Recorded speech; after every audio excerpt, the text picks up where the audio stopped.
What is your freedom worth to you?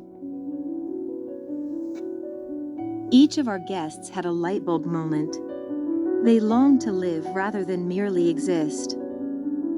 They smashed through their fears and programmed minds, trusting themselves, their faith, and their survival instincts, leaving the guilt, fear, oppression, and drudgery of their past for a brighter future.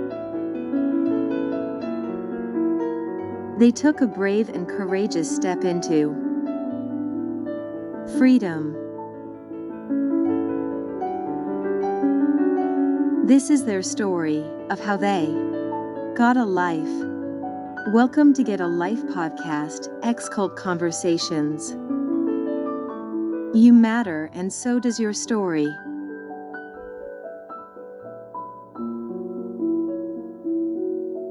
Good evening, everybody. Welcome to the Get a Life podcast here in the UK.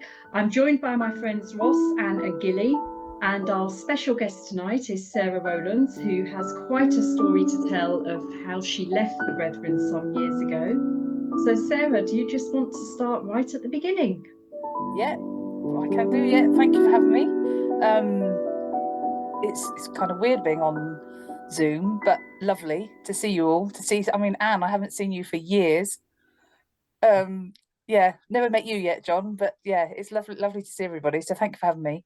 Thanks for coming on. Yeah, so I was local in Reading in the UK, and I basically was shut up for introducing my ex-husband to the Brethren. I was obviously born in the Brethren, mid-70s, one of 7 children. We were local in Reading in the UK. I knew from a very young age, at the age of 5, that something was awry with being in the Brethren, because I was invited to a school party and I had to tell my friend that I couldn't go because I was in the Brethren. I didn't say at this point that because I love Jesus. That came later on at school. Cringe. But yes, I just said to I can't attend because I'm in a different religion, was what I used to say when I was really young. So I knew something was wrong then. Growing up, we had a massive house, garden, used to play in the garden a lot.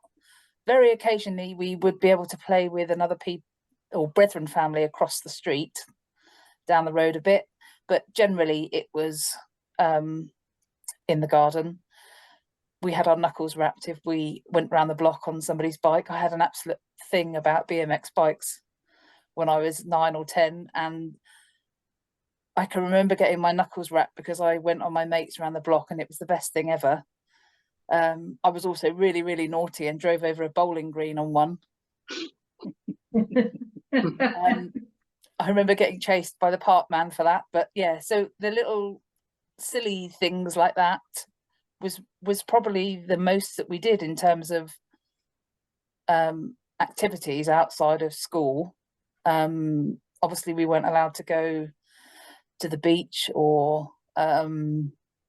community events, parties, carnivals. I remember as a child growing up, every summer we heard the carnival and could hear the music, and how I longed to see what it was like, but weren't allowed to go. But there was I don't know if you've heard of the Red Devils, the parachute group. They always used to jump at the carnival, and we used to get so excited because they would chuck the streamers out and they'd often land on the top of the house, and Dad would get the ladder out. We'd go up on the house and try and see how much we could see the parachutes. And it was the most silly little things that were so exciting because life was far from normal. So yeah, growing up in the Brethren was difficult. It was also difficult because I have always been a big girl, and they are very fattest in there and really don't like it unless you're slim or fit the mold.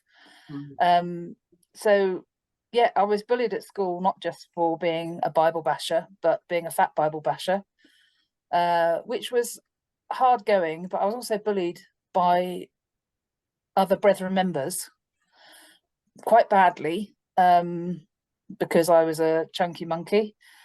The final straw was when I had a nasty expletive keyed into my car door. That was in 1997 that happened. Wow. And I know who did that. But my mum and dad. By a brethren member? It is, yeah, it was. Wow. And the silly thing was that my sister and I had gone to Germany to do some babysitting, where at that point Bruce Hales was attending a meeting before he was prominent. And everybody was getting very high, psyched up about the fact that Bruce Hales is going to be there. And I was actually really chuffed. I was over in the corner of the car park looking after the kids because I actually couldn't be bothered. I didn't have any interest. To me, it was nobody, or I was just, I love kids, and being with the kids was what I was happy doing. And it also gave me an excuse to be out the way. But anyway, I said to my parents, I've got a really horrible hunch that I'm going to come back home after that being away and my car's going to be damaged. And that's exactly what happened. Wow. So yeah, that, it wasn't just from young people as well. There were grown married men that were absolutely vile. Even men over 50 were, yeah, they were horrible. They always said that I would never get married because I was too fat. All manner of things. I laugh at it now, but at the time it was horrible and it was painful. And it's so hypocritical, isn't it? Because all the middle-aged and older men are so fat themselves anyway. Yeah, they do have bellies on them, bless them, some of them. But yes, there is the hypocrisy side of things, but also I wasn't liked really because I spoke out about things that weren't right. I suppose I was seen as not sisterly and gobby. But I'll come back to that in a minute. But just going back to the childhood. Childhood was hard. You couldn't do the normal things that so many families take for granted. The things that I've been able to give my own children, that gives me the biggest buzz in the world, which is something that's so insignificant to anyone else who does that naturally without thinking. Just the simple things of being able to, if my child wants to go karting, yeah, you can go. I don't have to think about it. They want to go and enjoy that, then they can go and enjoy it.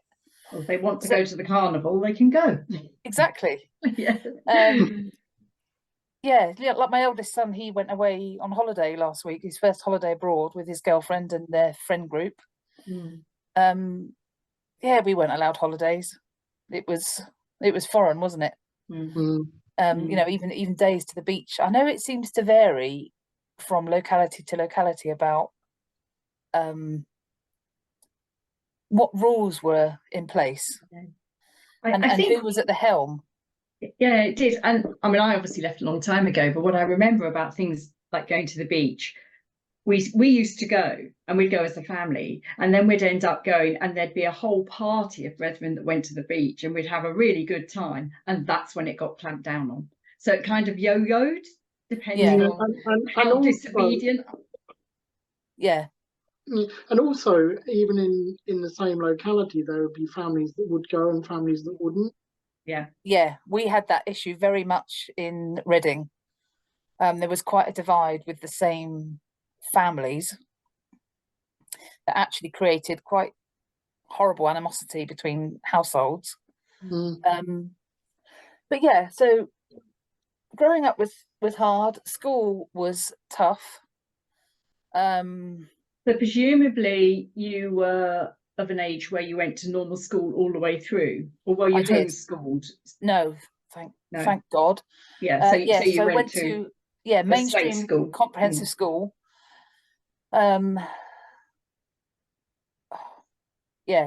the bullying continued, not just from nasty kids, but other peeves as well. And I mean, there was times I had to be escorted out of school because I was going to get beaten up. And I remember I lost my shit once and fought back, and I gave this lad a black eye with sorry, with a metal pencil case that I had in my bag. And I'd given him such a swipe that I can remember his name, Paul. I'd given him this major black eye, and my dad made me go to school and apologise because all he kept saying was, "You need to turn the other cheek." Yeah, you know, it was constantly turn the other cheek. But the bullying thing was it happened every single meeting, every night. And my mum used to say to me, "Oh, I always admire the fact that you still show people the same care despite the way that you're treated." And they knew it was going on, absolutely knew it was going. I mean, occasionally my parents, I can remember more than one occasion, they would argue sat in the car in the car park because mum would say, well, there's only so much somebody can take, and dad would be on the other hand be saying, you know, turn the other cheek. And yeah, if you don't mind me interjecting, turning the other cheek when you're being bullied is about the worst thing you can do anyway. Yeah. Because they, you know, it makes them do it all the more. Yeah. And of course I became I mean, my nickname in the Brethren was bloody hell, was Chubbis. Oh. Yeah. I was known as Chubbs or Chubbis, and looking at the time, I didn't really sort of think too much about it. But looking back, it's just not necessary or kind. It's wrong. It's wrong. It's as simple as that, isn't it? Yeah, and the one thing that I had to learn very quickly as well after leaving the Peebs was that just because you're used to something doesn't make it right. No. And it also makes me wonder with what you say about your parents, whether maybe particularly your mum had an inner conflict going on, because she would have seen her little girl being upset, and I don't care how old you are still her little girl, aren't you? Yeah. But also they're in this situation whereby you can't take issue with other Brethren families over things like this, can you? No. I mean, you said the same in your podcast, Gilly, the same thing. You can't, you just have to accept it. But I bet it probably gave your mum an internal conflict, do you think? Because she see the hurt, but she was, there was times that I've seen her in tears about it. Yeah. As a child. And it's funny because the other day I was trying to think back to how young I was when I used to see her drinking in bed after the meeting. And that goes back to quite a young age, like primary school. Oh, I've just had a brain fart. I'm really sorry. I have these mental blocks where my mind literally wipes and I don't know what I'm talking about. Sorry, it'll come back in a minute. Sorry. That's okay. We got as far as how you were being treated by the Brethren and the bullying that went on through your growing up years. Yeah, so I hate my life in the Brethren. I hated it because it was miserable. I never felt that I fitted in. I kept wanting to leave but didn't know how to leave. I can remember being in senior school and thinking, well, I could go and stay with so and so, and I had serious conversations with school non-Brethren school classmates that would say, well, you could come and stay with us. I could talk to my parents about it, and having this glimmer of hope and thinking, oh, you know, maybe I can get out. And I can remember July 89, my parents did the famous Australia-New Zealand trip. And my sister Rachel, you'll know Rachel Ann, so she came and stayed with us. And I can remember my mum saying, "Oh, keep an eye on her because I don't want her going." But I can remember we were playing badminton in the garden and passing some reference to the fact that I wasn't going to be here much longer anyway because I'd had enough. But I was constantly watched. There wasn't anything that I could do without supervision other than use the bathroom. And I'm not exaggerating when I say that. Yeah. So at this stage, when your sister came to stay with you and your parents went away, how old would you have been? 13. 13. Okay. Yeah. So she came effectively to look after you. Yeah. So they didn't have children at the time. Yeah. They'd been married 3-4 years. Yeah. But yeah, it was just, yeah, growing up was horrible. I don't feel that I've had a childhood, as I think a lot of ex-Brethren members could relate to that. Mm. But it is what it is. You've got to embrace the now, haven't you? And move on. Yes, it leaves its mark, but I've also found that it'll be 25 years this November I was kicked out. And my whole journey of grief has changed hugely. I'll touch on that a bit later on. But yeah, it's something that I do want to share. But yeah, so just going back to teenage years, early on when my sister Rachel got married, we had to seek permission for her then husband to come, or husband to be, to come over from Ireland a day before, because obviously geographical distance and all that sort of thing. So Dad asked permission from the Brethren and got given the go ahead. They got married, and then after the wedding we were shut up, all because Dad allegedly didn't ask for permission for him to come over early. And how does that work? Yeah, well, they confessed at the review that Dad had, and of course Dad was dead at this point, so it pissed me off that he never got this apology, if you want to call it that. Yeah. But they admitted at the review that it was just a personal grudge.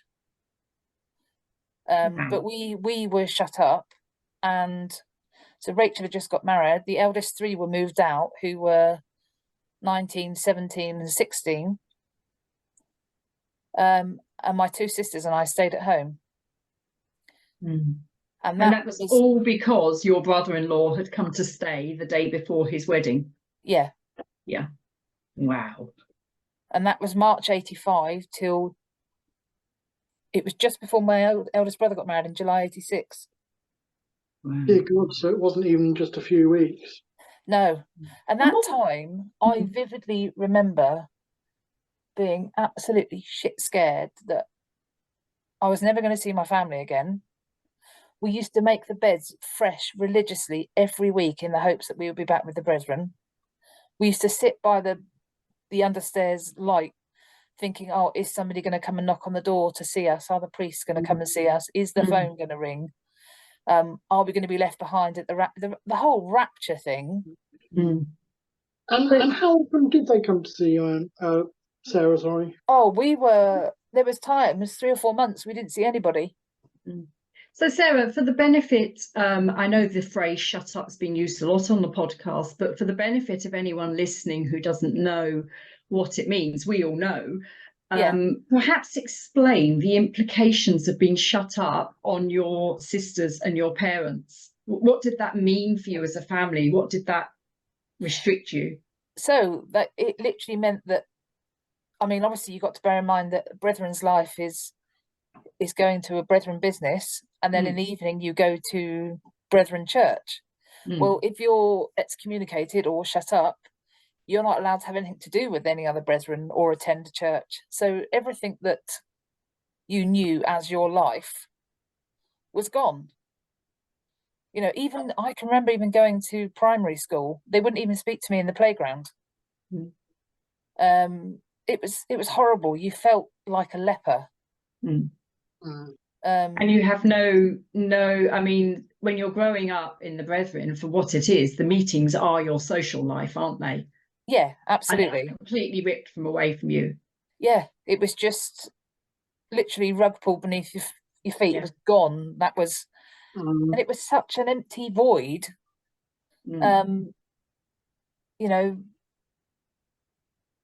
I guess other people might have had things that they could have carried on with, whether they're, you know, members of clubs and things like that, if they're shunned from churches, but there wasn't even that in the Brethren.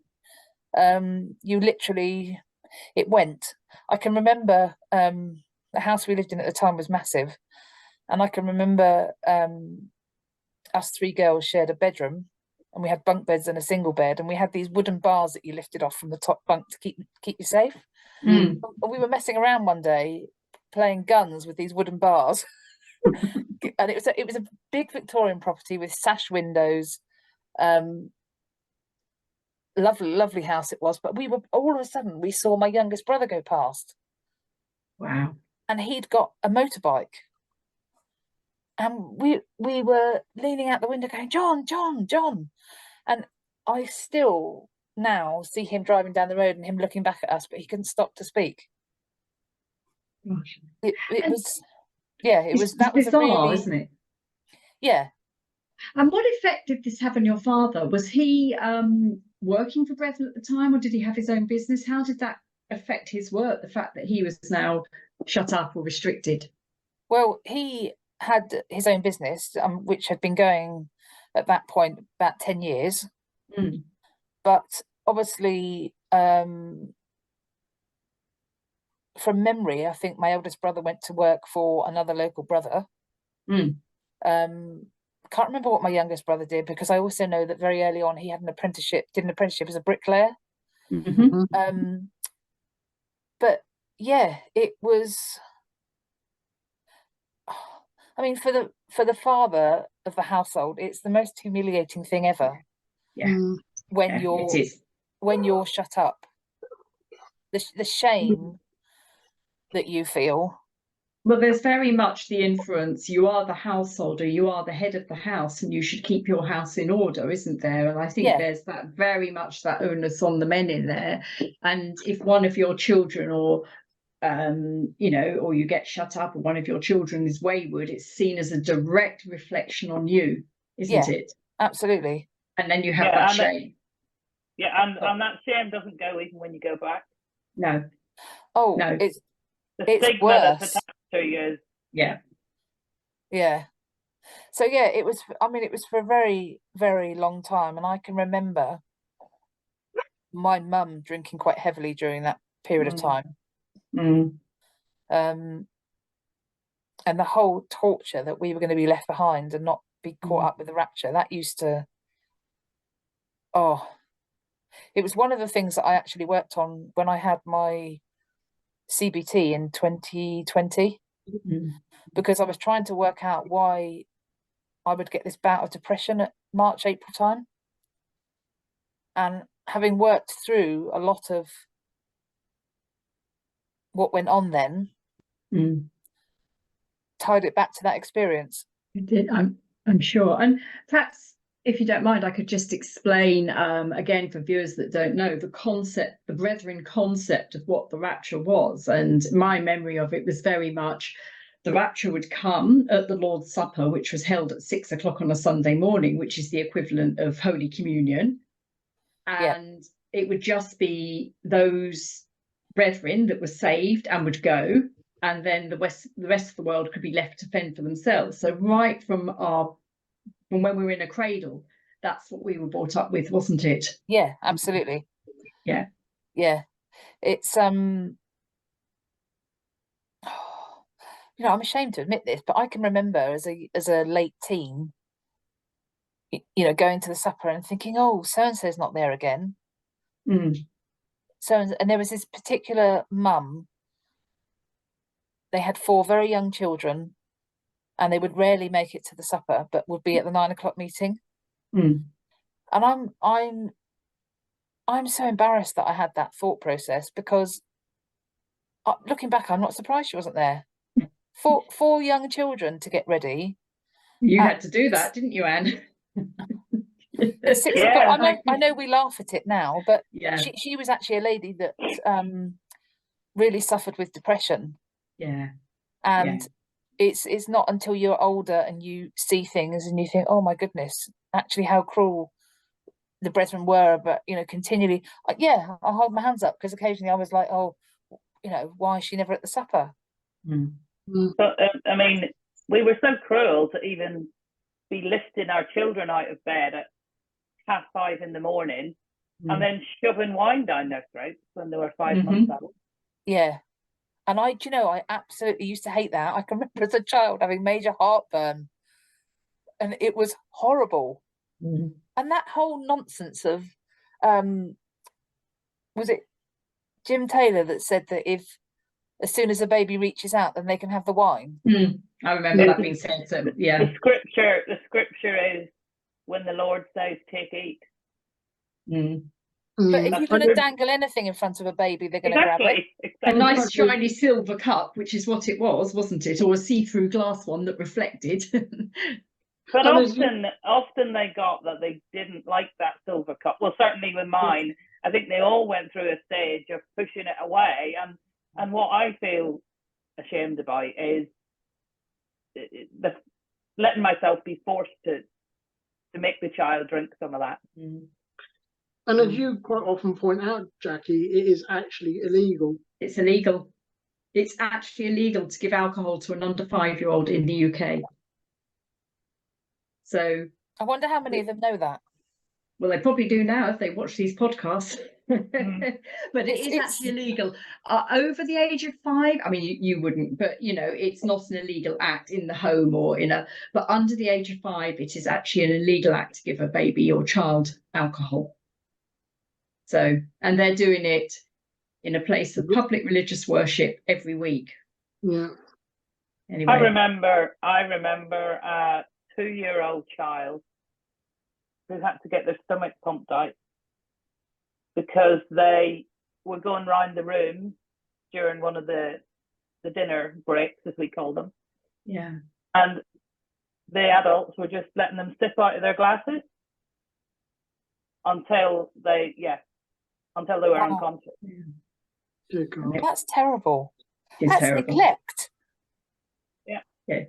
Yeah. And they wonder why there's an alcohol problem in there. Yeah. Anyway, we digress. Sarah, carry on. No. It's we've got you to about mid-teens, I think, roughly. Yeah. So obviously there was a thing early when I was 10 was when we were shut up and the family was separated. Yes. And the other weird thing as well is, so my mum is from Scotland, and her parents were living with us at the time. And just to give you an idea of age, they would have been 75-ish. So they were living with us. We'd had an annex built on the back of the house for them, their own place. They lived with us. When we were shut up over my sister getting married, they were moved back to Scotland in their mid-70s. During that time, we moved house as a family. We very nearly bought a house with a shared drive. It was just at the point that it was, don't you have a shared drive? I've got a really weird thing with dates, but 10th of February 86, we moved house when we were still shut up. And we were asking ourselves questions as to how many bedrooms do we buy? What if they've got married? We won't know if they've got married. All questions like this that went through, that were discussed with my parents about moving house. We wanted to buy a place that, should the grandparents come back to us again from Scotland, that we had the facility to provide for them. So we were back just in July, just before my eldest brother got married, and he married July 86. My grandparents came back shortly after that. We had an annex built on our new house. I mean, that's a massive upheaval for them. Gosh, yeah. And I mean, sorry, go on. No, just say very quickly, just to pause there. Out of interest, you were allowed back in somewhat nearly a year later. What reason did they give for suddenly allowing you and your parents and your sisters and yourselves to go back? I don't remember the actual reason, but I do remember that when some of the priests came to visit, I can remember hearing them saying to my dad, "Oh, you need to work a bit harder at getting right." And my dad and mum didn't know what getting, what did they want? It wasn't clear to my parents what they wanted. And when you look at it in the context of the reason why they got shut up, they had allowed their future son-in-law to come and stay the night before his wedding to their daughter. Yeah. In most people's eyes, what on earth is there to get right about? Exactly. It was all very, very personal and very obvious that it was personal. Yeah. I mean, my grandparents then died 4 years later, 4 weeks apart. And do you think that is solely due to all the upheaval they had? I think it contributed to. I mean, my grandma got Alzheimer's, sadly, but like her and Grampy were two peas in a pod. The day that Granny passed away, my Grampy went blind, became diabetic, and there was three things. He went blind, became diabetic. I can't remember what the third thing was, but the doctor put on his death certificate that he died of a broken heart. Because they did, and it was. But just thinking about that, that's a massive upheaval for. Moving house is stressful for anybody, but let alone being that age and from one end of the country to the other. It's yeah. So that was sort of when I was about 10, and then moving on a bit, I was no, I suppose I was quite randy, 15-year-old. Oh, hormones happen. Yeah. So basically, I had a kiss and a grope with a P boy when I was 15, and on more than one occasion. And I can remember being at senior school, and a ministry book had been delivered, and I happened to read this page, and it was, we need to get right because we've been unpure and all that bollocks. So we used to meet on the field at school, and he was saying, look, we don't need to confess about it because we're covered by this scripture. And I was picking out another bit of ministry going, no, we must confess because we're not going to go to heaven, blah, blah, blah. And we ended up sort of falling out about it. Anyway, I confessed, and we then got shut up. He got shut up as well. That was a time that I found really weird as well, because playing the piano or the organ was my release in the Peebs, and I wasn't even allowed to do that when I was shut up. I literally, other than using the bathroom, I was in my bedroom for nearly 4 weeks. And who's sorry, Oscar? No, I was going to say, were your parents shut up? Is that the reason that you had to stay in your room because they weren't? Or no, I think obviously you're shut up as a household, aren't you? But in terms of them personally being shut up as well, I actually don't remember that bit. No, okay. But I can remember just being shut in the bedroom and my dinner being left on a red tray. Those old entertaining trays that were either red or brown. Yeah. Do you remember them? Yeah, I do. Food was left on the outside, and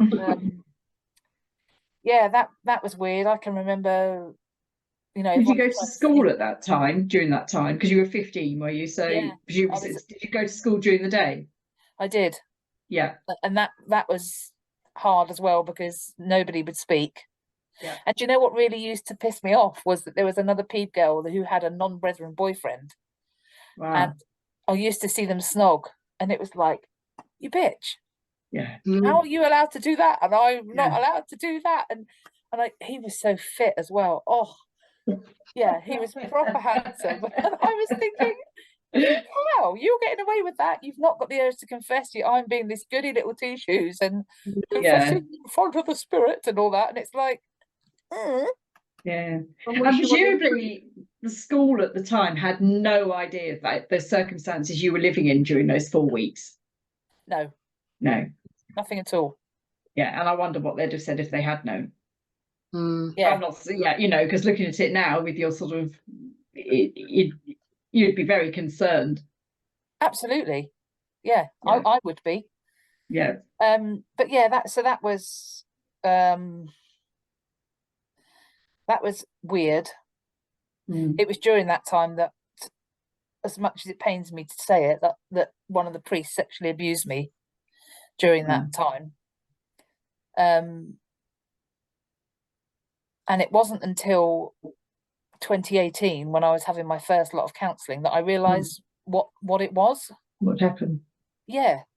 And again, to put that into context, and correct me if I'm painting a wrong picture here, Sarah, but you would have been having priestly visits during that time. I did. Yeah, and those priestly visits would have been of two guys, probably middle-aged, 40s, 50s maybe, and you as a 15-year-old girl on your own. Yeah. Talking about what you'd got up to with another lad. Yeah. I mean, the graphic detail that he wanted to know as to what happened, and I stupidly showed him, was just, yeah. And what he was doing when I was showing him was, I mean, I can remember it vividly, because my grandparents had passed away, and my eldest sister had moved down into the annex as it was then her bedroom.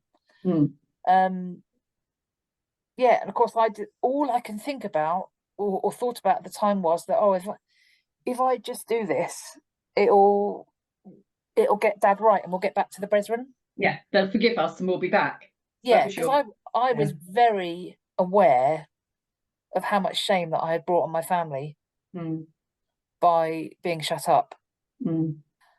And with the priestly visits, I mean, there's a huge power imbalance anyway, because there's always two of them and one of you, whether you're male, female, or whatever. But when you put again in the context of saying you're a 15-year-old girl and you're in a room with two guys, you've got nobody to advocate for you, nobody to support you. I mean, it's horrendous. It's utterly horrendous, isn't it? Yeah, when the abuse happened, there was just one of the guys. Yeah. It was a father and son that were priests at the time, and it was the son that was in the room at the time. Yeah, I didn't tell anybody about it. I knew it was wrong. I also knew in my head that, well, I've just got to get my dad back to the brethren, because there was so much shame on the family. Yeah. And that's all I could think about. So yeah, that happened when I was 15. So yeah, it's a bit shitty really, but hey, I'm alive, and there's people that have gone through far worse. It's just the power and the control that grinds my gears, because they think that's how they can have one over on somebody. It's the control, the constant control all the time. Yeah. So yeah, we were let back in, and then when we were let back in, you mentioned earlier, Anne, about it not being easy when you're allowed back. I can remember the humiliation. Everybody, now at the time there would have been about 130 people in our locality. I can remember the eyes turning round in the seats as I walked in, and I literally felt like a leper. I felt like I was stood there in this black cloak with a mask on that nobody should look at. And you're judged for being this impure little sister. And you're treated like used goods, aren't you? Yeah. So yeah, that was and do you know what's really ironic is that obviously I was living in Basingstoke at the time, and last year there's a Facebook group called Basingstoke Through the Years, and they look back at old nostalgic photos and things like that, and somebody passed a comment about this particular high street, and I commented and said, oh yes, I remember that well. On Saturdays we had to go and do the street preaching. And then and mentioned about the fact that if we did the street peaching, then we could have 20p to spend on penny sweets. That was our treat. And this lady messaged me and she said, oh, she said, I think I know you. She said, was your dad very tall? So we got chatting. Anyway, it was amazing. It only transpires that where we lived at the time was it was in a close and there was 9 houses. And she was at number 9 and we were at number 4. Oh, wow. Wow. She said to me, she said there was a long time, she said, when you were mid-teens that you just used to hang out the bedroom window. And I often wonder what you were thinking. And we got back to when she was talking about was when I had been shut up and shut in the bedroom. So it's interesting how people notice things of what goes on. Yeah, it was quite. I'm still in touch with her actually. Quite interesting because we used to mess around with her young kids when we were really young, 10, 11, who are now married with children themselves. But yeah, it's interesting what people notice. So yeah, that was really my sort of teen years, and then 97, the 2 subdivision rooms of Newbury and Basingstoke moved into Reading City, and there were weird things going on. Very odd behaviour from a local brother to some married women, and I had spoken to my dad about it and also spoken to one of the sisters about it, who I got on very well with. And one of the other sisters was also my brother's wife. But he was sexually harassing them. And I can remember getting dragged into the toilets and being told to shush. I shouldn't talk about it. And that, you know, it's not what you talk about. You don't talk about this sort of thing. So they must have known that things like that going on were wrong, and they just wanted to deal with it their own way, their own law, brethren law, which isn't even moral. No. Yeah. And they think they're the highest court in the land, don't they? Yeah. So, but yeah, that was really my life in the Brethren, and then I was working for my dad when I'd finished school. So obviously did GCSEs, and then at the time the craze was to do open learning. Don't know if anybody remembers that. Yeah, I did.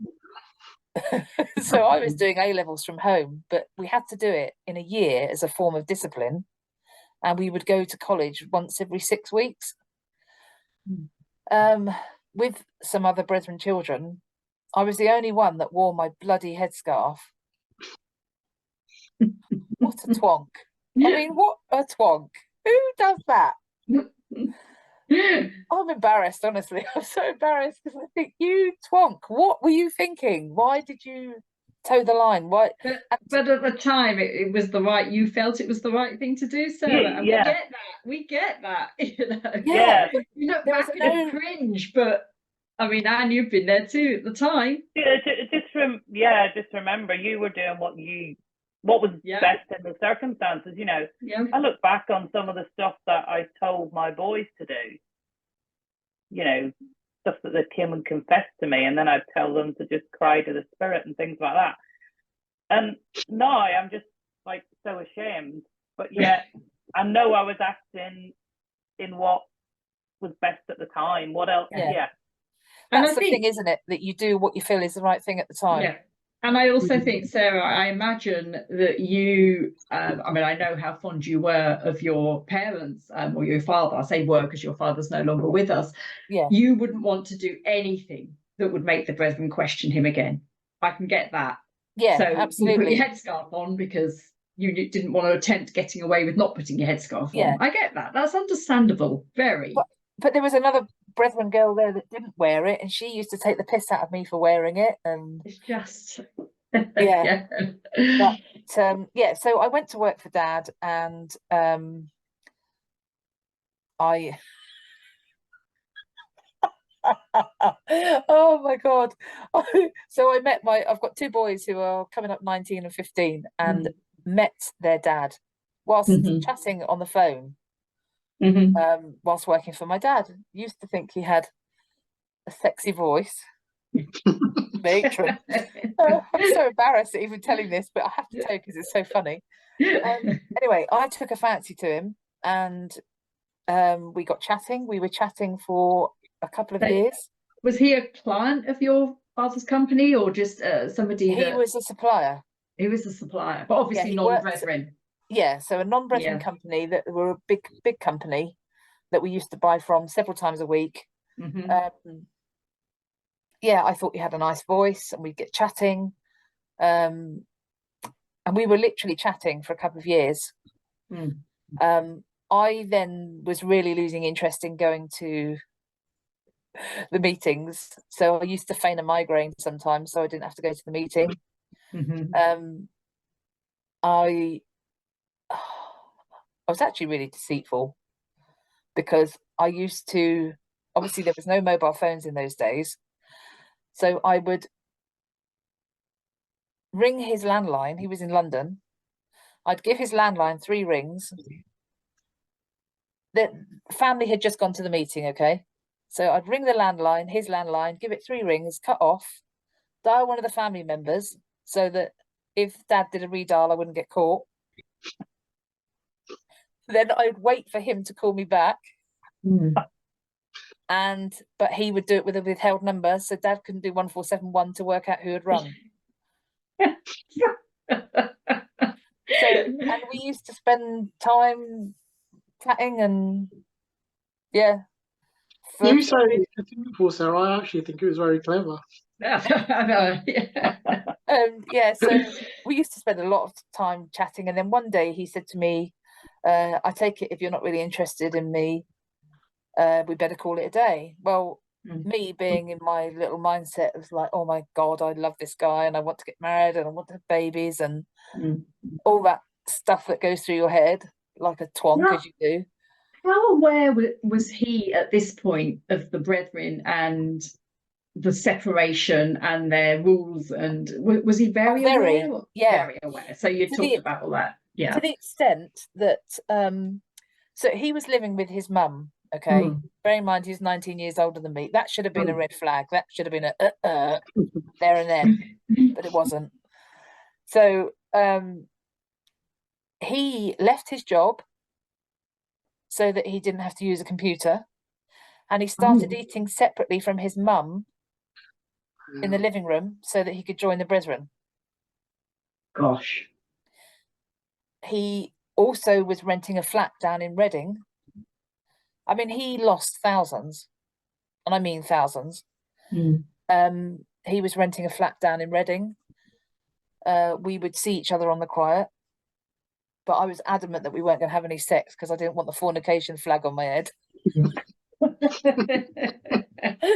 though I was bloody gagging for it, I just wasn't going there. You'd had the kiss and the grope, you weren't having any more. But I was just thinking, Sarah, you know, you talk about sort of red flags and you should have seen red flags and things like that. But here you were as a whatever age young woman who was bullied and somebody was showing you attention. Absolutely. Yeah. And you know, it's not surprising. And appearing to accept you just to that. Yeah. And appearing to accept you the way you were. Yeah. I mean, I was purchasing manager for my dad, and the reps used to come to work. And there was one guy that used to come in, always kiss my hand. And oh my God, my dad went ape shit about that. Dare you let a man kiss your hand? These guys, they were always asking me out on a date and I couldn't decline. And it was like, oh my God, I really just want to go out with them and have a drink and couldn't. And I told them why I couldn't. I was really honest. But yeah, going back to my ex, so he gave up an awful lot to try and join. And then there were 3-day meetings in late 98 that I had gone babysitting at in Salisbury. And I sort of said to him, call my dad up and tell him you'd like to meet, because it would have been convenient, the fact that I wasn't there, that I was away at 3-day meetings, babysitting, what have you. Anyway, they met, and Dad loved the fact that he was very brotherly looking, and he read his Bible, and yeah, whatever, all that jazz. And a couple of weeks later, went to speak to the local priest about it, that I had met somebody. Oh, before, I need to rewind. So this was the November 98. Back in the March, oh my God, are you ready? Strap yourselves in. So back in the March, because he'd said to me, oh, I take it if you're not really interested, we're not going to meet. I was like, oh yeah, I need to meet you. So I met him on the quiet. I gave him instructions of where to meet me in this shopping centre, what lift to get out of, not to kiss me when he saw me, because there was lots of brethren in their lunch hour in town. And that if you see me, just to act like you don't really know me, but you do know where I'm going, blah, blah, blah, blah, blah. So we met in a multi-storey car park in my car, where he asked me to marry him. And I gave him my Bible, because I thought that if I give him my Bible, I can be honest and tell my dad that I've met him to give him my Bible. So I did that. We had a kiss and a grope in the car, as you do. Went back for more at tea time, because it was quite good fun. At which point, this was a Monday night, and I didn't get back for the prayer meeting. And again, no mobile phones, anything like that. And my mum and dad had alerted the police as a missing person. Oh, dear. And helicopters and the lot were out. My mum was absolutely frantic. She said every road that we went down, every ditch that there was, I was making sure that you weren't in it. All because I'd stayed to just chat to my ex. I got back quite late, 9 o'clock that night. And how old would you have been at this time? I was 22. 22. Yeah. So grown adult, you know. Yeah. Yeah. So I was 22. I had the headache from hell, because I was feeling and so sick with guilt. My sister was over from Ireland at the time. She was flying back that night, but I didn't go to the airport. I went to bed because I literally felt so ill from the guilt and of what I was feeling. Anyway, I couldn't hold it in. Got to the Saturday, about 5 days later, and confessed. And I was standing in the kitchen ironing, and one of the sister that's immediately above me, she's 18 months older than me. I said, oh, I've got something to tell you. And she went, oh, you met someone, haven't you? And she went, yeah. She said, oh, it's Trevor, isn't it? And I went, yeah. I said, how did she? Well, you're always chatting with him on the phone. She said, you just chat to him constantly on the phone at work. She said, I knew it was going to be him. And she was absolutely buzzing at the prospect that he was wanting to join. And then they were, my mum was having a bit of a canary, because I don't think Mr. Hales would approve the age gap, because he was 19 years older than me. So that, and they made me tear photos up of him. They then started opening my post since I confessed about that. And even more so, everywhere I went, I was really bad. It was things like on the way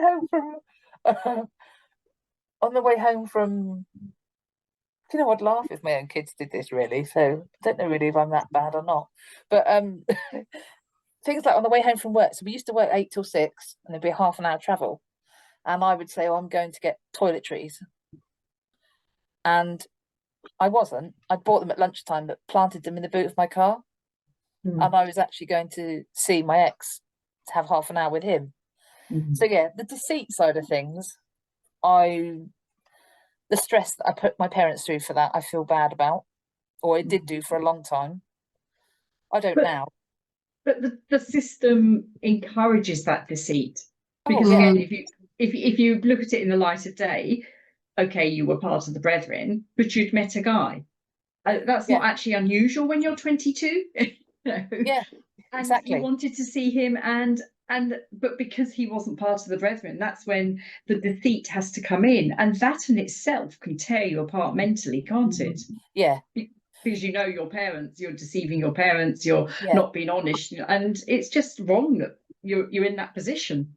Yeah. Yeah, in my opinion, that isn't on you, Sarah. That is on them because they've created that system. Yeah, the system creates that. Water.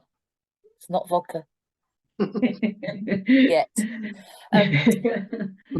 Yeah, so I mean, I can remember each time I would leave the house, because my mum wasn't a well lady and was incredibly stiff in the mornings. She would hear me going out but wouldn't be able to get downstairs in time, and I would see her hanging out the bedroom window shouting at me, by which point I'd got to the end of the drive, which was about 100 foot long. So I'd left with my headscarf on, and when I got to the end of the drive, my headscarf was off.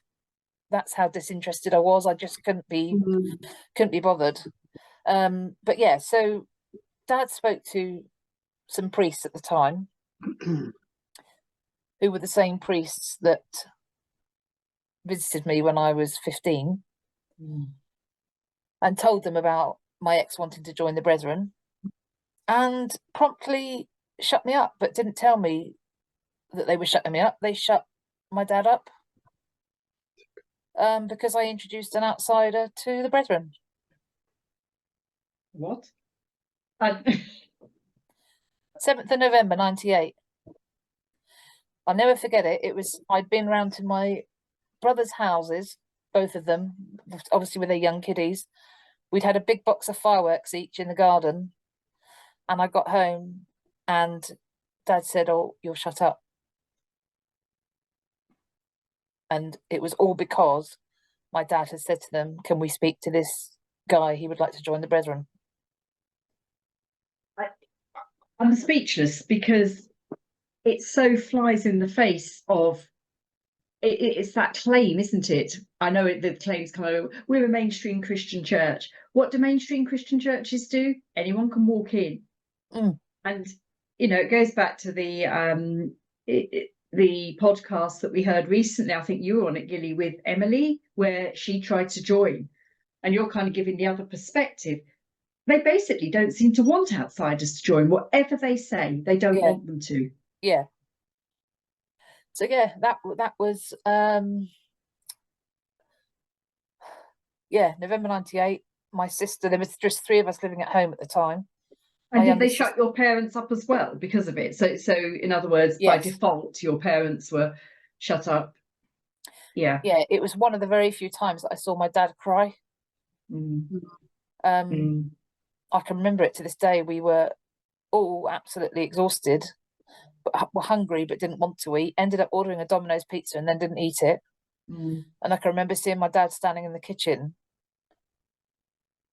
crying. Couldn't understand what was going on. My sister, the one above me, went to live with my oldest brother. My youngest sister stayed at home.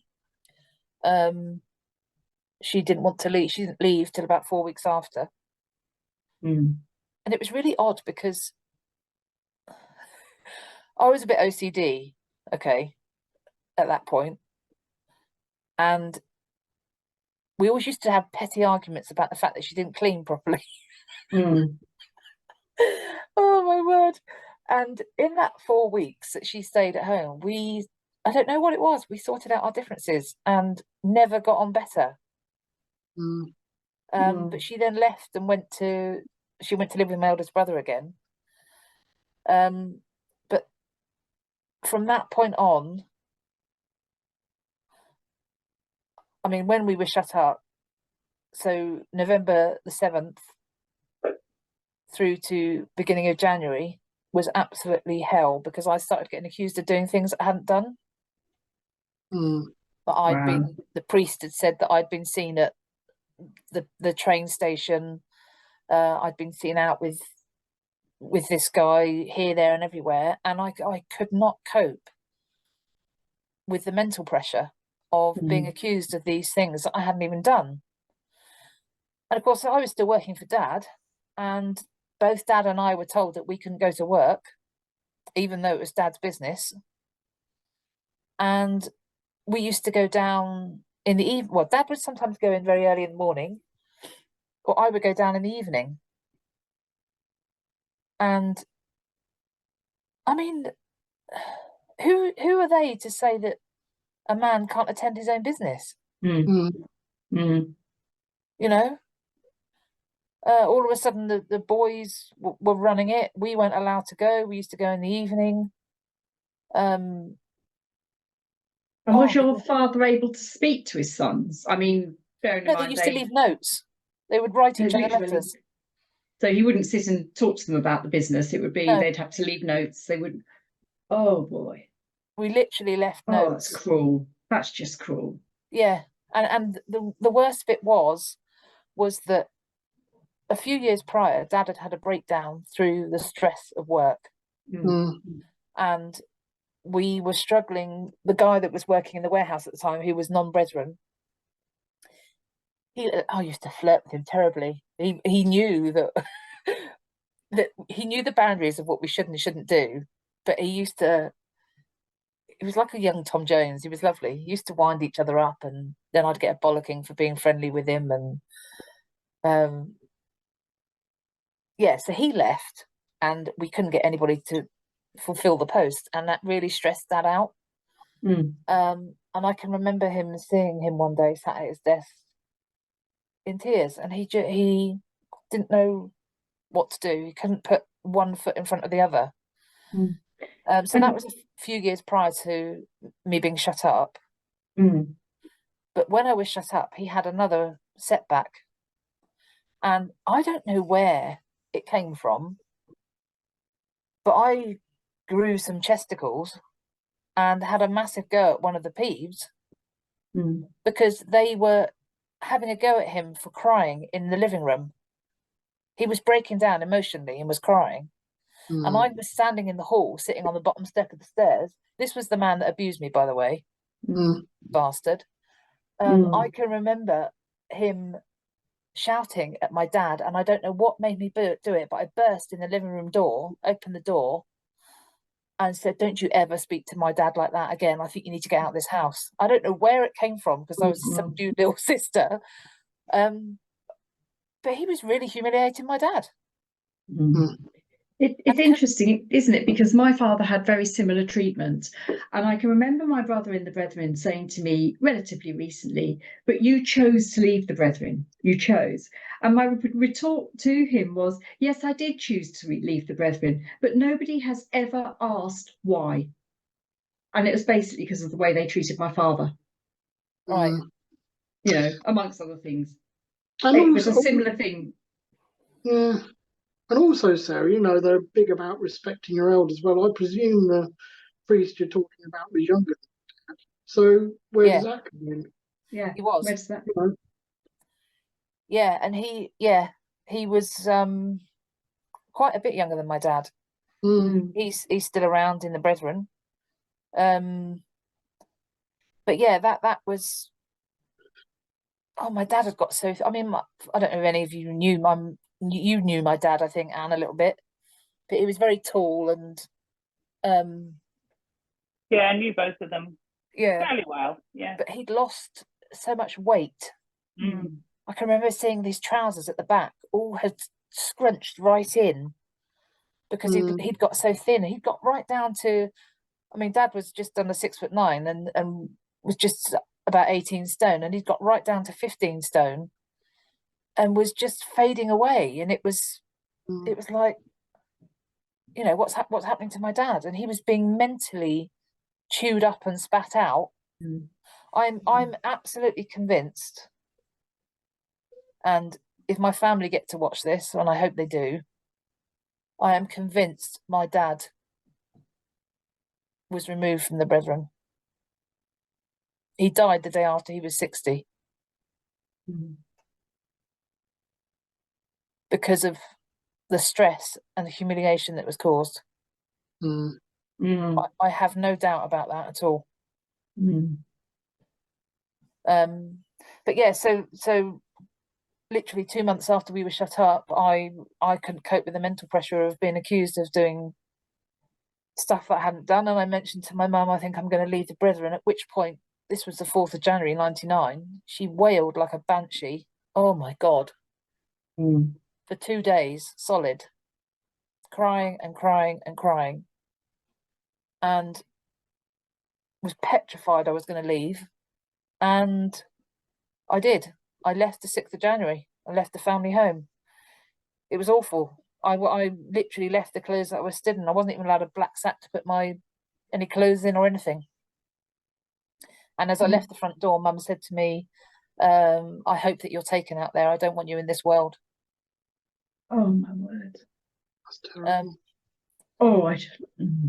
Yeah, and I had, you can imagine, PB attire, because I didn't own a pair of trainers, so I had quite a long skirt on, looked like a typical PB, or for people that aren't familiar with the Brethren, an Amish girl, because they're quite similar. No headscarf, but I can remember walking nearly 2 miles to where my ex's flat was, and by the time I got there, my heels were bleeding so bad with blisters. But the worst thing about it was, my parents followed me in a car. They were like this, you know, the hearse that's really slow. Yeah. They were sort of 50 foot behind every turn that I took, and to see where I was going. And my ex was just going out to get a newspaper, and I went, get inside, I need to talk to you, get in, just get in. So we spoke, and then a few minutes later my dad knocked on the door and was pleading with my ex to let me go back to the Brethren, where I know it's the right place to be, and blah blah blah. He persuaded me to get in the car, and I said that I'm only getting in the car if you promise to take me home, because I need to get some stuff. I said, I don't want you taking me away anywhere. And he did take me home. But I literally wasn't allowed anything. They'd taken my car from me, house keys, the lot. And that day I went to London, which was the biggest shock in my life. Yeah, I've told this story before, but I will never forget it. Getting on the train to London, and you know how Brethren male members don't wear shorts, and I hadn't even seen my dad in his pants. It would be pajama bottoms. I can remember sitting on the tube. I can remember sitting on the tube. There was this man diagonally opposite with me with shorts on, and all I was thinking was, oh my God, he's got his legs out. I mustn't look. I must not look. It's impure to look. Do not look. He's got his legs out. What's the expression? Was it said that God has no pleasure in the legs of a man? Or was that used to say something like that? So something like that, wasn't it? Oh, how funny. I remember that vividly. That was on the Bakerloo line. And we literally turned up at his mother's door, and he said, can Sarah come and live with us? Which is what I did for almost 2 years, till we got our own place.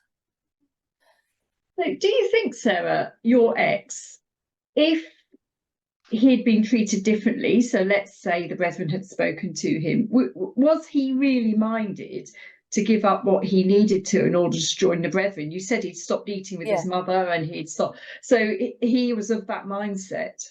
Absolutely. Yeah. Yeah, he was absolutely committed to join. Yeah, and they didn't even speak to him. Have I understood that correctly? My dad did. No, but the Brethren, I know your father did, but yeah, my dad did with one local brother, right, just on one occasion. But it was terrible, Jackie. There was, so him living in East London, he used to get the train to Paddington and then would get the train out to Winnersh, or early.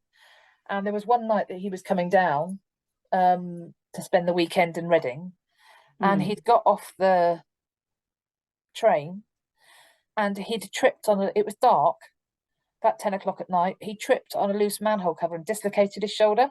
Now, bearing in mind there were no mobile phones or anything, but he'd called my landline because that was the only person that was close enough. And my dad said, I'm sorry, I can't come and help you, we're shut up. And I've never ever forgotten that. No. Oh boy. You know, just the level of control that excommunication. Yeah.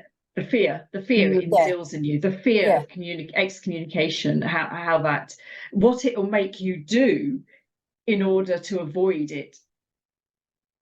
Yeah. Like with your father. And as you say, most people would say that's an inhuman thing for your father to do, but I'm absolutely certain your father wasn't an inhuman person. It was the fear of the consequences of doing that, wasn't it? Oh, absolutely, because I know that there's been other things that I've witnessed as a child where he's helped the most random people out. I mean, he was known and respected locally by lots of non-brethren people. And Mum, you know, even when he passed away, Mum said that there'd been over 600 people come and see his body, and a lot of them were non-brethren members. Wow. Yeah. But I wasn't allowed. Yeah. But yeah, he was just that type of person. He was, you know, very kind and generous man. Yeah, just the way he was. So when he passed away, and I know this is a painful time for you, were you told that he'd been unwell? What were you told as the errant member of the family, not in the brethren? Yeah, so we had a guy that worked for us, a non-brethren guy, who was absolutely lovely. And after I left the brethren, I stayed in touch with him. He was our accountant at work. A real comical guy as well. Older gentleman, lovely.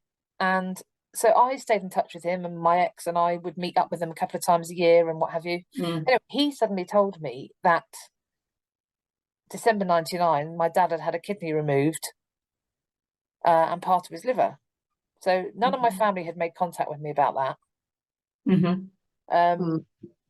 Then in 2001, I had then prior to 2001, I'd made contact with Mum. And we were down in Reading one day and went to find out where Dad's new business premises were. And Dad came out and told me then that he had a small lump on his femur and his rib cage, but he was awaiting further testing. That was November 2001. Then 2002, my mum and my youngest brother phoned me together to say that Dad had been given 6 months to live. Right. That the oh, sorry, I'm having a brain fart. It'll come back in a minute. 2002. Where was I? Yeah, so Mum had said he had 6 months to live. And then that was early January. And then one day in July, I had got up and said to my ex, I'm not going to go to work today. I need to go and see my dad. So we were living in East London. We hired a car and we drove part of the way and then got the train. I phoned my mum when I was about half an hour away and said, look, I'm half an hour away, but I really would just like to come and see Dad. So we went to see him, and Mum was caring for him in a bed. The dining room being converted to his bedroom. He was in one of those tilting beds because after they had removed, so the cancer moved, he had the top 15 inches of his spine removed, and then developed a clot, which they tried to remove, but paralysed him. So he was paralysed from the neck down. So he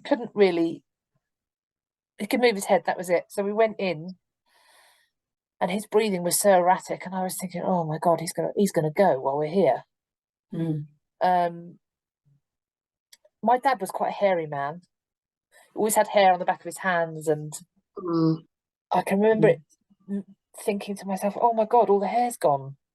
He's not got hairy hands, and he's yeah, it was just really, really, and he was a fraction of the size that he was.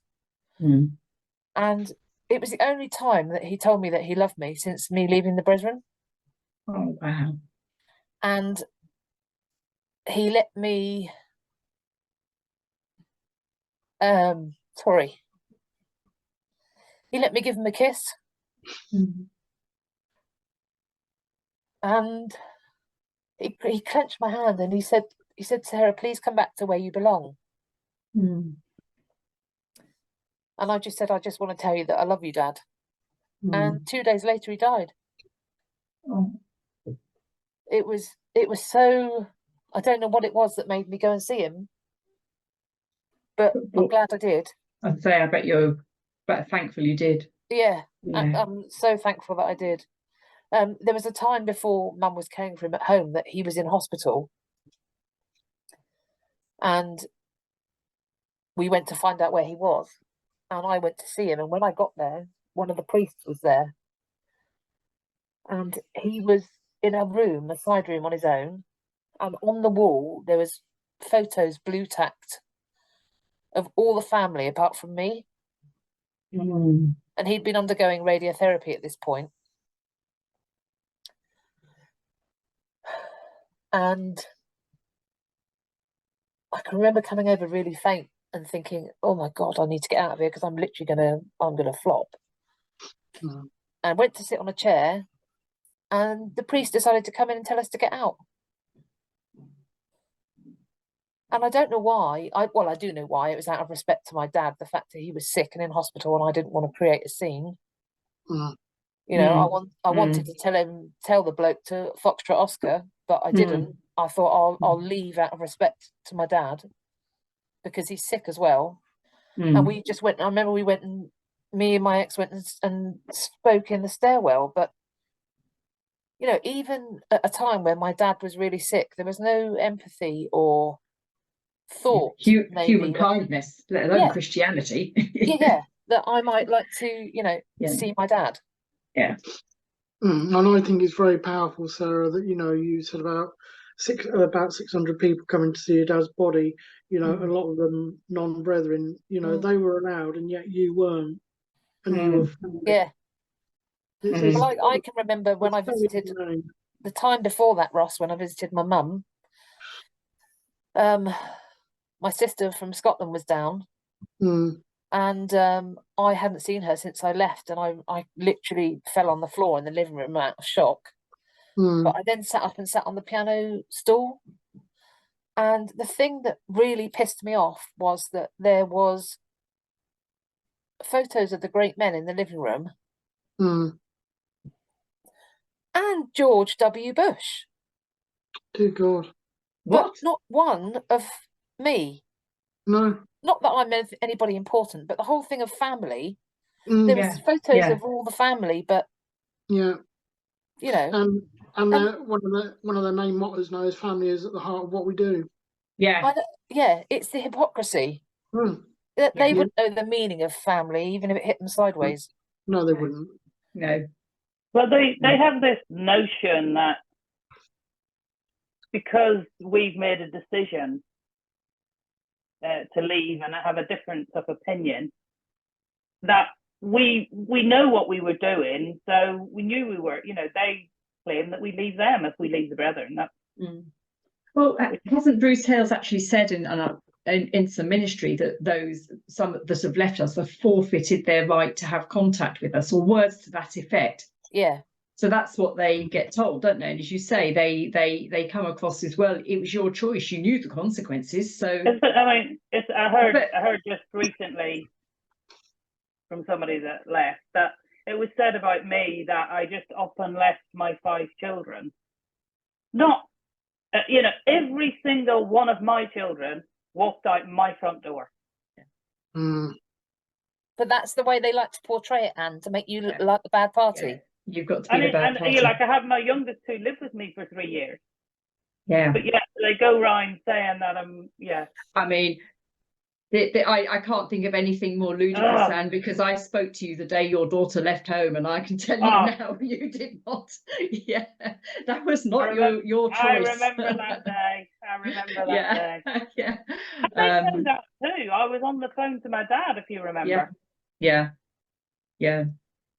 And yeah, that's what they want to believe. But I think that goes, as you say, it's been said before, that goes along with, they have to keep that narrative up to those inside, that all of us chose to leave. We all knew the consequences, and actually we've got no right to say anything. And that feeds their arrogance about it all, in my opinion, doesn't it? It feeds their arrogance. Yeah. That's almost like it's the one thing that they cling on to. They want to be able to throw that back at you, that you chose to leave. Yeah. But yeah, the whole, if they could only see that we just want them to just let go of all that. Yeah. Splitting us up. And then this wouldn't happen. Yeah. We wouldn't have to talk about it if they were like a normal church, would we? No, it's not even whether we go to their church or don't go to their church, or go to any other church or don't go to church at all. It's the fact that when you leave, you lose everything. And that is what is wrong, isn't it? You lose your family, your children, your home, your job. And it's that's wrong. Yeah. So Sarah, since then, tell us a little bit about what kind of contact you've been able to have with your mother over the last 10 or so years. Very little. It's always been initiated by myself. 2018 was the last time I saw her in person. She was randomly moved back to Scotland, be 2 years October. That was as a result of her being poorly. That was another weird situation where I had a sixth sense that Mum wasn't well, and said to my boys, I'm going to give Mum a call after dinner. And then when I phoned to get met with this line is not in use, I thought, oh, okay, Mum's moved and she's not told me. And later that evening, I had a call from somebody who was in touch with the Brethren to say that Mum had collapsed that night at the airport. Her heart had stopped, I later found out. But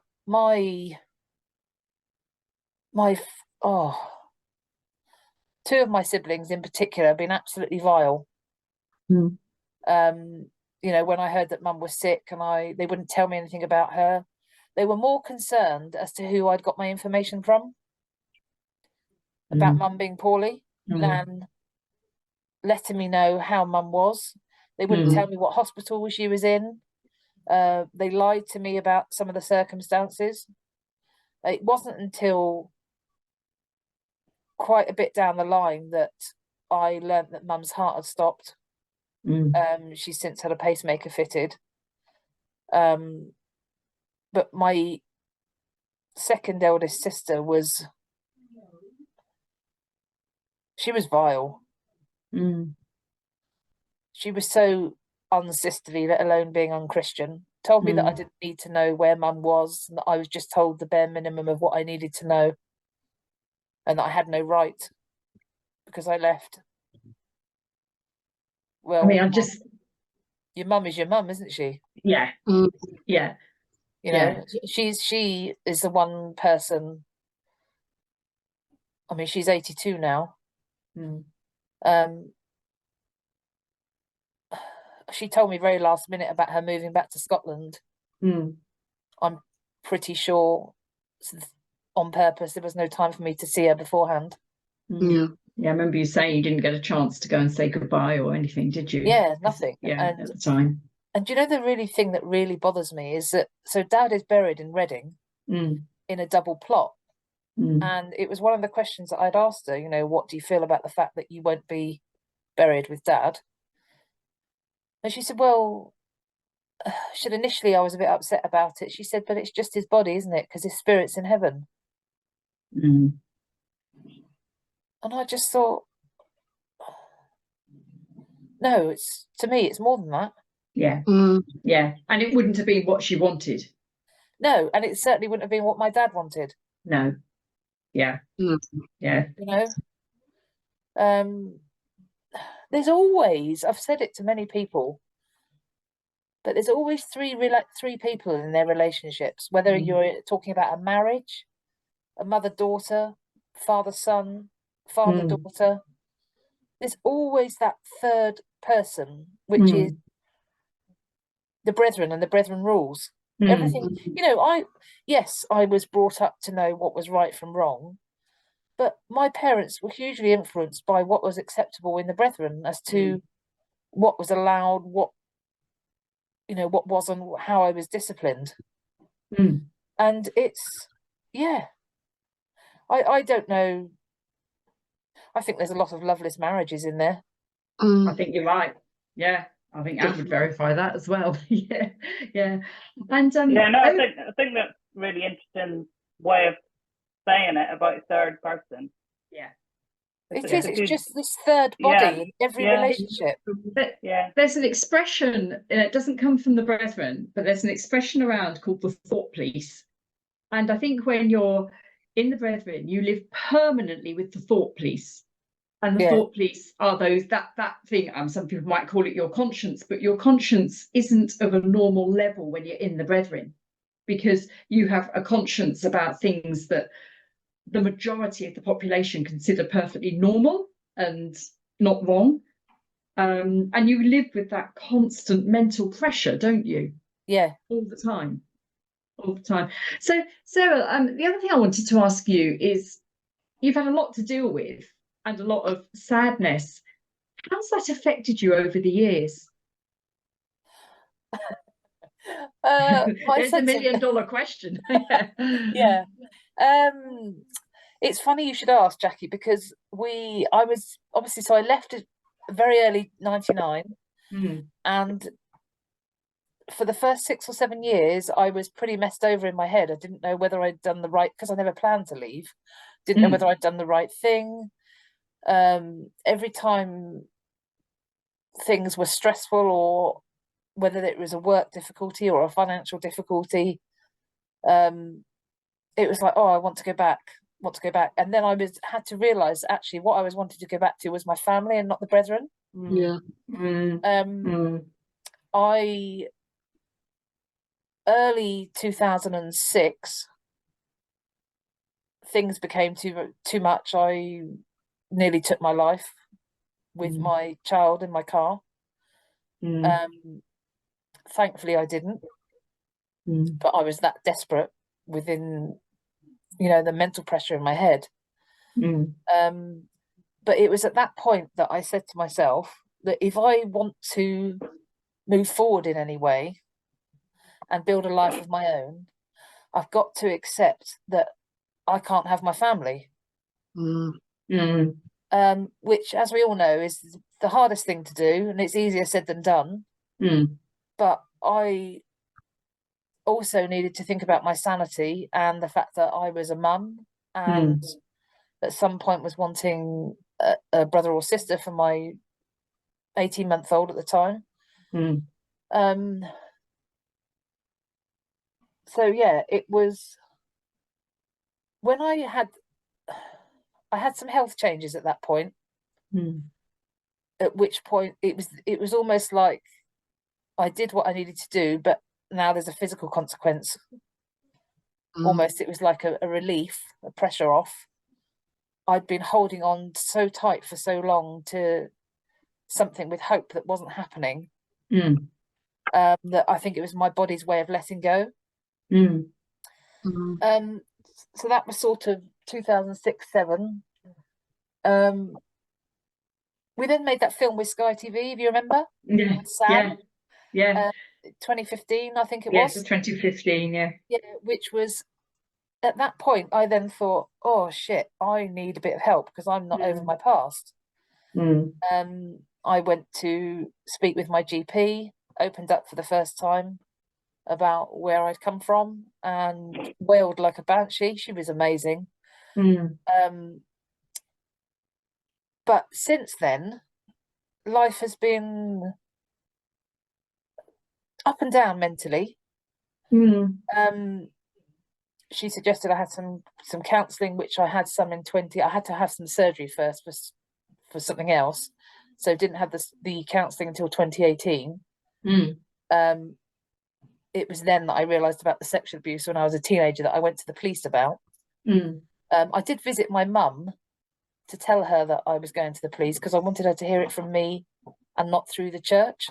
Mum was astounded. She was upset the fact that Dad had let me see a priest on my own, because obviously none of my family knew this. I also phoned to tell my two other brothers, eldest brothers, what had happened. And what was their reaction? Well, my eldest brother pissed me off because he didn't know what to do with it, so just told someone else. Yeah. And I think to myself, oh, you've got children and that's the way you behave with situations like that. So that did piss me off. My youngest brother was much more understanding. I was obviously very tearful on the phone talking about it just because it was such a relief. So Mum was very sad but supportive. Didn't know, I didn't know anything about it, blah blah blah.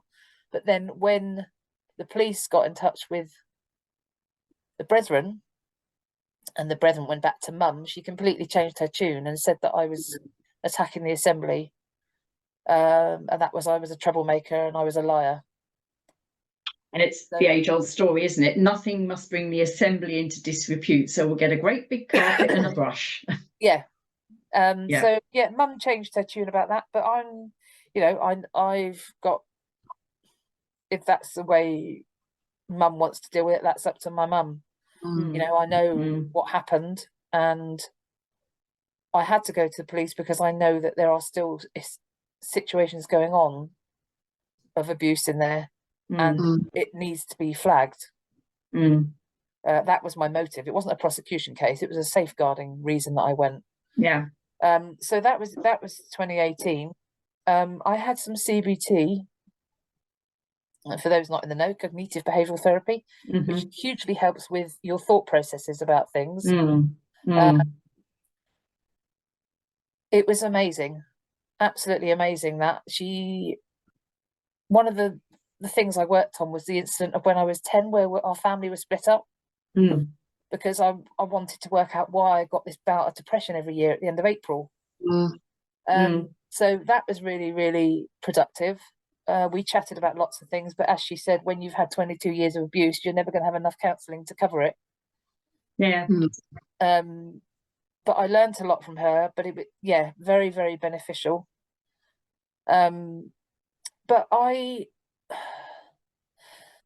last year was probably my hardest year ever mentally.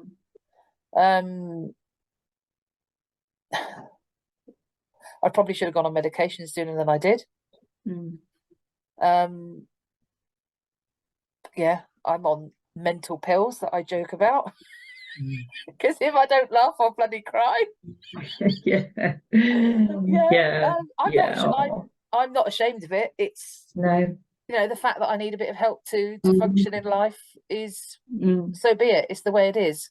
I think most of us that have been through what we've been through are in the same boat. I just think it's really important to talk about it, and I promised myself after how things were at my previous job that I would be more vocal about mental health.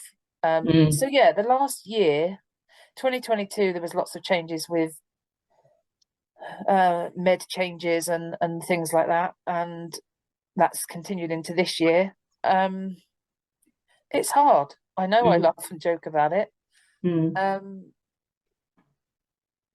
was diagnosed with PTSD in 2016, which I had been living in denial about for a while. The thing that I hate the most is the nightmares. And they all have the same thing. They're all about trying to get away from a situation. And in your nightmares, Sarah, are you trying to get away from the situation, but whatever you do to try, you can't? And the worst bit is that I'll wake up, like I had one last night, and 3 o'clock I woke up. Sometimes I'll punch John or frantically trying to come to in my dream. And my heart is going at the most stupendous speed. I've got the biggest headache from hell.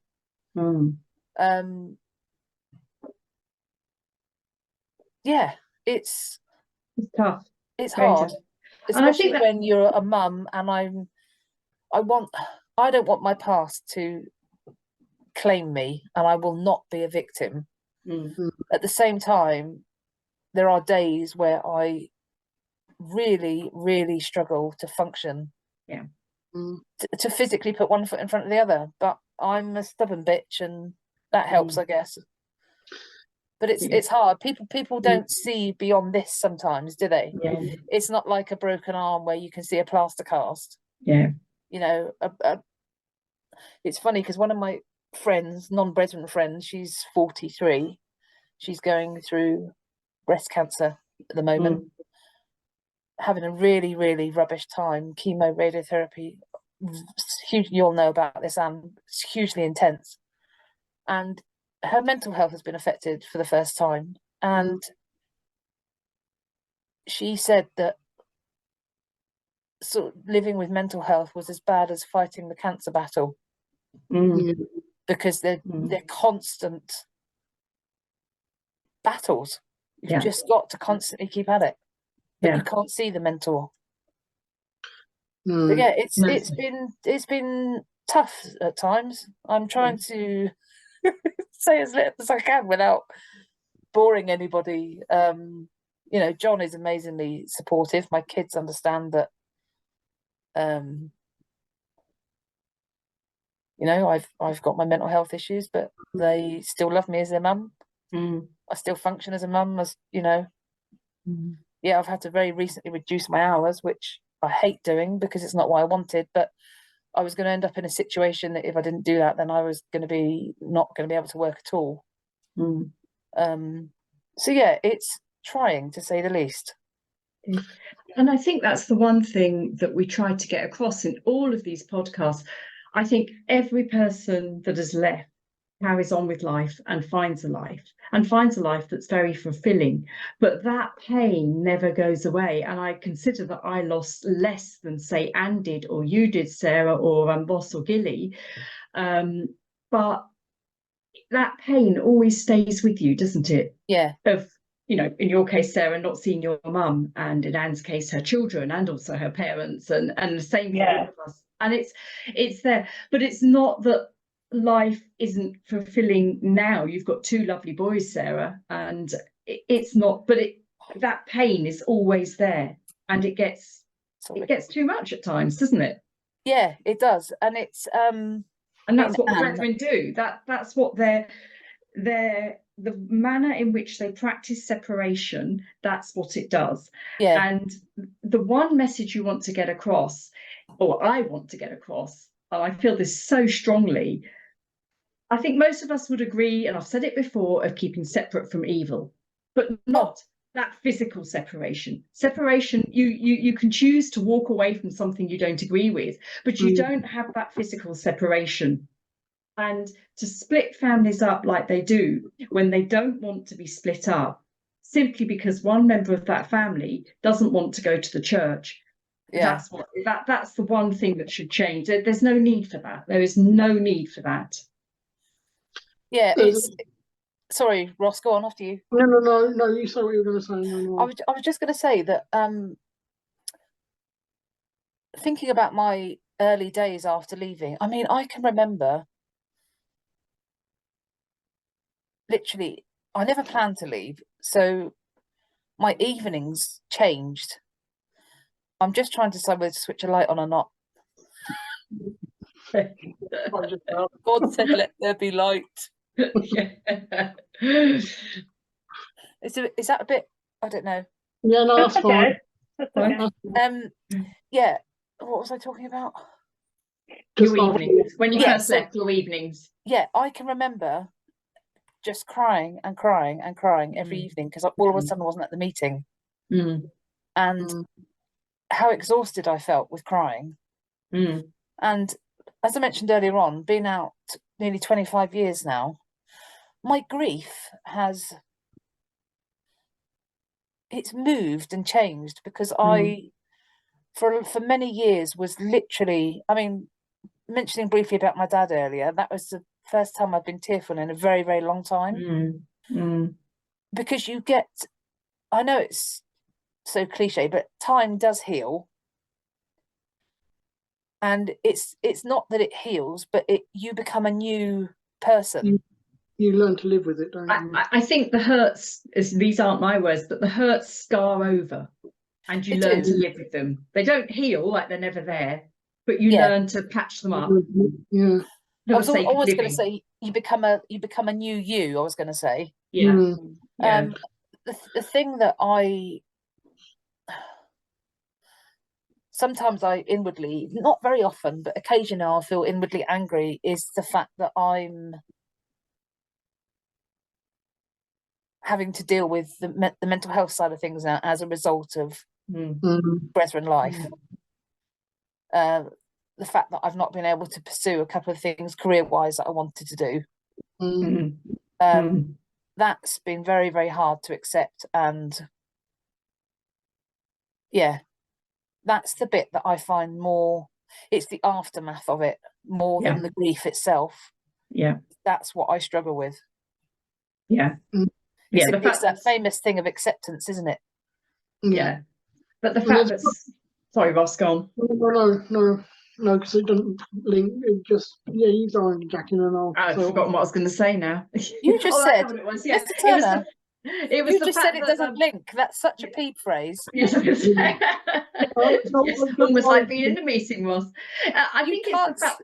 You naughty boy, I'm going to whip your ass. What I was going to say was I wanted to ask you two things, Sarah. Yes. One is going back a bit. Do you think that you will be told when your mum passes? And then the other thing I want to ask, which is on a totally different track, is what would you say to anybody in there that's wanting to leave? What would your advice be? Okay, firstly about my mum. So before COVID, I phoned my mum and said that I would like to meet her because I didn't want a repeat of what happened with my dad when he passed away. They didn't let me go and see Dad's body and wasn't allowed to go to the funeral, which at that point I would have gone to the funeral. Yeah. We did gate crash at the cemetery, which was the most humiliating thing ever because we were literally laughed at. Yeah. But I wanted to discuss with Mum what would happen when she passed, but she wouldn't meet. My eldest brother got involved and then said that he wanted a list of questions that we wanted to ask. Yeah. A written agenda beforehand. I asked, of which, no, sorry, that doesn't work. I'm just not playing that game. Yeah. But I even asked, suggested if Mum wanted to meet in a public park or a coffee shop or something like that. But in a neutral sort of place. Yeah, but so when she passes, I don't know what will happen. I do know that I won't be going to a PED funeral. No. I'm not prepared to put myself through that mental pain. No, I don't blame you. Can I just ask quickly before you move on to Ross's second question, which I think is a really good one. What reason did they give to you for not being allowed to go and pay your respects to your father after he passed away? They didn't. They just said that they didn't want it to happen. They didn't think it would be right. It's interesting because he actually passed away about the same time as my in-laws. My in-laws passed away within 2 years of each other, about the same time. And with both of them, the same era, my husband is also ex-brethren, we were allowed to go and view their bodies. Right. And you think, where is the consistency? I don't know. Do you know what's really, really odd as well is that my mum had a sister who, so obviously Mum was from Scotland. And when my grandparents died, my mum's sister had been out since 76. Now, James Symington, Mm. I can't say Mr. James Symington kicked her out because she didn't do what he said. Now, she lost her husband at a very young age to cancer when he was around 40. Mm. And he told my mum's sister that she should flee to Reading to live with my mum. Mm. And because she didn't, he kicked her out. Mm. As a result, my Auntie Anne was quite sick. I learnt just last year that she's since passed away. But going back to the whole viewing of the body thing, so when my grandparents passed away and we had the bodies in the home, Yeah. my Auntie Anne, who was withdrawn from, came down to see her parents. Yet I wasn't allowed to see my dad's. My mum, to be fair to my mum, she did since apologise for that, and says that she should have obliged. But it doesn't take away the pain that happened at the time. No. You don't get a second chance at these things that would have meant so much, do you? No. Yeah. And then what about Ross's last question? What would you say to somebody in the Brethren who's struggling? So what would you say? What would your advice be? What would my advice be? Be true to yourself. And whatever happens, beat to your own bloody drum. Beat to your own drum. Don't worry about conforming to this or that, or what somebody else's perception of what you should be. Beat to your own drum. And as much as it might seem a mammoth task to want to leave, don't think about it all at once. No. Just one foot in front of the other, because you'll feel overwhelmed. Yeah. But most of all, there's lots of help out here from us oldies and dinosaurs that have been out for ages. My door's always open to talk to anybody. I've always said that. I'll give you honesty in return, but my door's always open. Yeah, I think that's absolutely right, and I think it's one of the biggest gifts you can give somebody is to allow them to truly be themselves. And unfortunately, that's not a gift the Brethren give anybody. No. If somebody to love the Brethren lifestyle, to say to me, what's the biggest thing for you? That's what I've always said. I can't believe. I mean, do you remember in PEEB days that it wasn't cool for certain people to be seen chatting with certain people, or certain ages with certain people? Yeah. Well, that's one of the things I loved and have learned so much since leaving, that you can hang out with anybody and everybody. If you get on, respect each other, it doesn't matter. It doesn't matter whether you're black, white, fat, thin, purple, got one leg or two arms that are hanging off the wrong side. People, that's one thing I love, is that society generally accepts you for who you are. Yeah. And those that don't, well, bye. You don't need them. Yeah. And you're not forced to put up with anyone that you don't particularly want to. Yeah, exactly. Yeah, exactly. You don't have to go to meetings with them and have meals with them. And don't. No, don't the go whole there. thought of that, just literally, I actually find that's one of the things quite traumatizing. Oh no. Yeah. No, we've got to end it on a positive note, Sarah. So let's get back there. But yeah, I have no regrets at all. Life hasn't been straightforward. No. But it definitely helps to have your glass half full. Yeah. And I think one of the other things that you can feel really proud of is that you've been in a position to give your boys what most people would perceive, and I say the word normal in inverted commas, but they haven't had the life that all of us have had in their childhood, and they've been allowed to do the normal things growing up without the restrictions that we had. Yeah, absolutely. And I think that's a wonderful thing you've been able to do. I feel very blessed in that respect. And one of the things I love about my boys is that, I mean, we're very open as a family, probably because I didn't want it to be like my past, where you couldn't even say the word sex without getting on your knees and putting a hanky on your head. but we are very, very open, and we talk about anything and everything. And Yes. you know, if one of the boys have done something or tried something, they come and tell me. Mm. Yeah. Mm. And I feel really blessed that they do that. Yeah. You know, Yeah.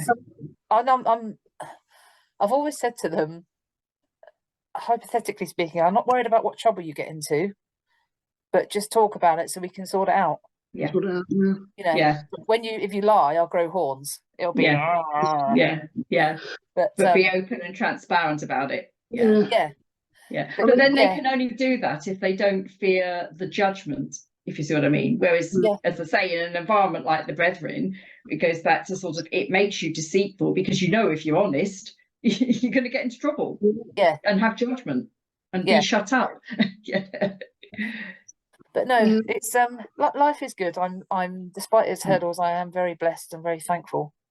Yeah. And I often say to people, you lose everything, but you gain your freedom, and you can't put a price.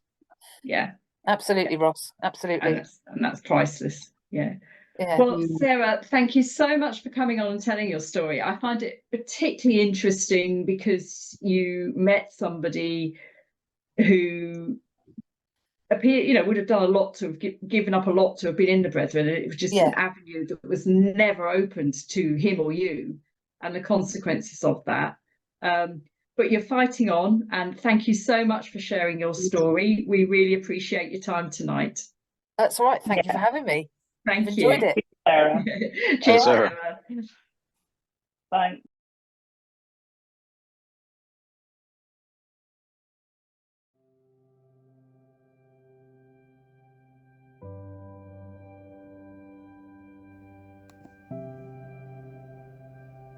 If you are in a high-demand religious group and need help, please go to oliveleaf.network. To share your story or be a guest on the show, email info.getalife@proton.me.